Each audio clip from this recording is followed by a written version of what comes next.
এখানে আর মই দেওয়া হয়েছে, এই সাইড দিয়ে কি গাঁথা করতে হবে, মানে গর্ত? হ্যাঁ, মই দেওয়ার পর পাড়ের ধারগুলো একটু উঁচু করে গর্ত মতো করে দেওয়া ভালো।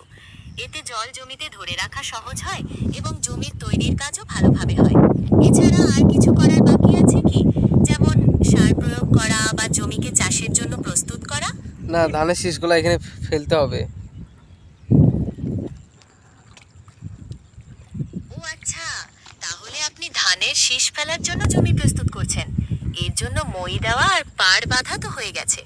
এখন যেটা করতে পারেন সেটা হলো জৈব সার প্রয়োগ। এতে জমির উর্বরতা বৃদ্ধি পায় এবং ধানের ফলনও ভালো হয়।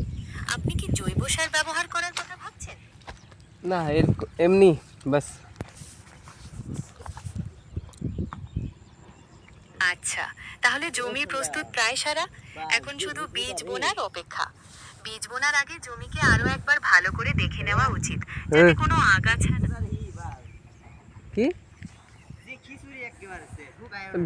কর কর এটা ওই যে গাঁথা করা লাগবই। সাইড দিয়ে কি গর্ত করতে হয়?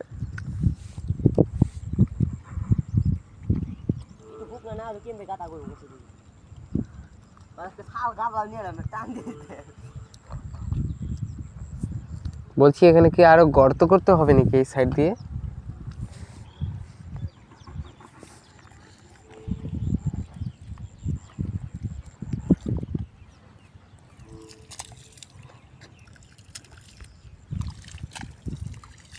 সুখানে কে স্টপ হয়ে গেছে খিচুড়ি বলে।